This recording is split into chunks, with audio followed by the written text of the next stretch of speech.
What's going on YouTube? Effect Records here. Today I'm bringing you an update video for my EVO 8 project build. So yeah, let's go ahead and get into it. So first things first is I removed the intake. Yeah, that's out of the way. So I'm going to be getting a new intake for that with some new injectors and stuff. So I'm super stoked for that. I'm gonna also be getting a aftermarket aluminum radiator since I don't have a radiator. Like a lot of the stuff that I have to get anyway, I'd rather get upgraded aftermarket parts instead of the plastic stock radiator that comes on them. I'm still looking into the fans and all that stuff. I started the engine routing, kind of what I have to go off of. I would put the battery already in, but I want to wait until I get the intake first. And yeah, I think that's really it for the front of it. Is I just removed that. I'm trying to think of anything else. I also put the starter back on. Believe you me, I did try to film myself doing these things that I did that I'm about to show you in this video. As I was editing the video, it was not going the way I want it to go. So I'm going to be doing that constantly, just filming myself and trying to get better and better to produce better content. Like the video was like 40 minutes long and it was, you know, kind of dry, and my editing needs a little bit of work and stuff. So I'm gonna be practicing that in the meantime. So stay tuned for my videos to get better as time goes on. I got my GoPros out, my tripod and stuff, and I want to get a new camera in general instead of just the GoPro, so I can use GoPros for like out shots and stuff, and then use my nicer camera for some detailed close-ups and stuff. But anyway, so I just wanted to clarify and get that out of the way. I do got everything to mount the battery in here, and I also got the battery. Just wait on being able to put things together before I do all that. But yeah, there's that. I plan on doing that here soon as well, so stay tuned. I'll also be getting the strut bar on, just sitting in there kind of just in the meantime, so everything's together and I don't got to look for anything. So yeah, there's that. And then also the fuel tank is done. So this is how the fuel tank came out with the Raptor Liner applied to it. I actually did this last night. I got to let it sit for I think 3 or 4 days to let it fully cure, but it's already, you know, dry to the touch and stuff. It's just I got to let it cure before anything like scrapes it or anything like that. But yeah, I think it came out really good. I also did the heat shield with Raptor Liner and looked super dope. Again, I tried to film myself and it just did not come out to the quality that I would expect.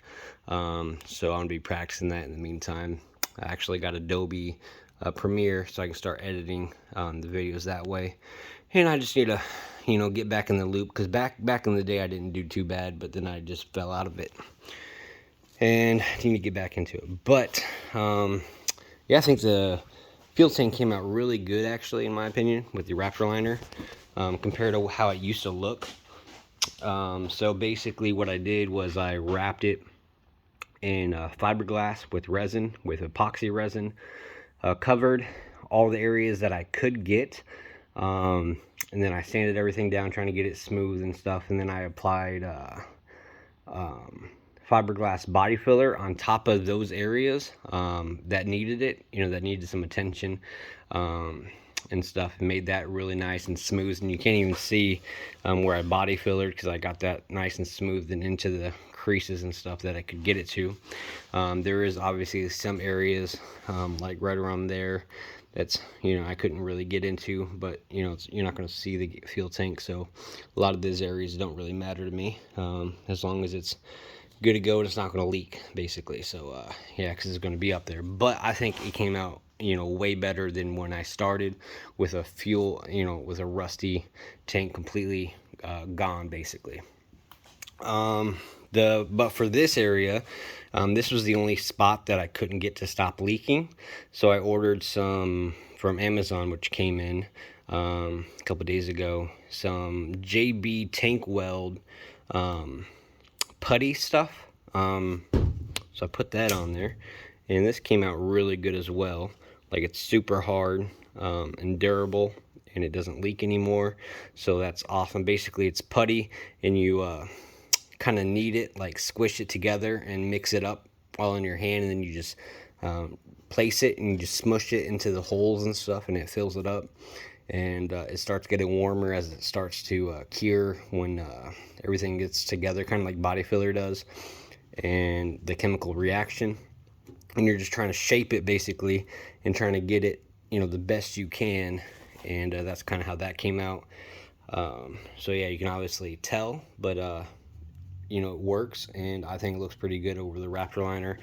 And again, you're not going to see it. It's going to be under the car. So yeah, I think it came out really good.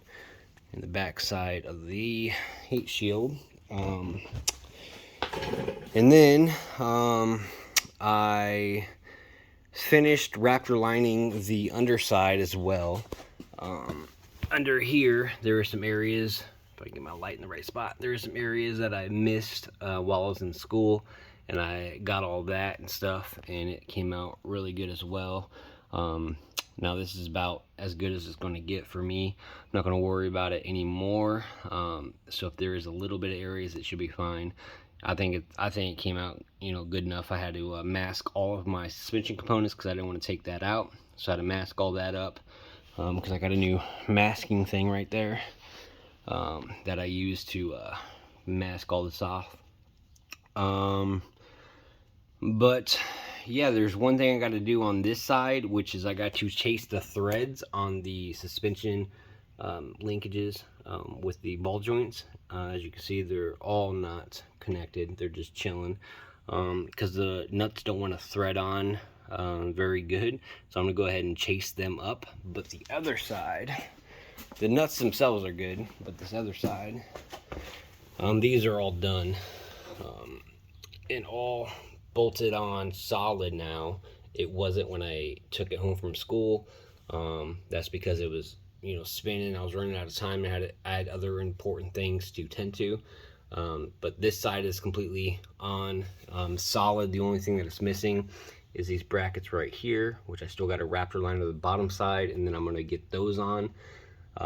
This side though, I think actually on both sides there's a broken bolt right there. You can see it. I got to get that out, and on the other side as well, because I had a lot of issues with broken bolts and stuff. But yeah, that's basically how it's coming out. I kind of DA'd that a little bit, not much, just a little bit to get it smoothed out and stuff, but because I'm going to repaint a lot of this car and try to fix the rock chips and stuff that's on it and try to treat it better, or not really better, but like I would want, like I treat my other cars. Just don't drive them very much and appreciate them for what they're worth, and just fix all the rust and stuff as much as I can, just try to make things going good. But yeah, that's basically this video. I don't know if I have anything else to say. I will post a link to a few things in the description box below, such as the Raptor Liner that I used for the fuel tank and the underbody, if you guys want to Raptor Liner your own vehicles, which is super dope, and I'd super recommend it. Just make sure you get primer on it first, and and then if you wait a while for the primer to dry, like you wait 24 hours, go ahead and Scotch-Brite it before you apply the Raptor Liner. You got to do a good prep. And then I'll also include this in the description below, which this is what I used to shake up the cans of Raptor Liner, because I used about 4 cans to do the underbody and the fuel tank. And you got to shake them up, and this just makes it a lot easier because you got to shake them up for 2 minutes, and this shakes it up really good using a drill, because it has this little drill thing here, and then a little guy right here. You put this in here, and then you attach your drill to it, and it spins and it shakes it, and it's super dope. But as long as I can find these links, I'll post that down. But yeah, that's basically this video. I don't want to be rambling on too much. But yeah, if you like this video, please comment, rate, and subscribe.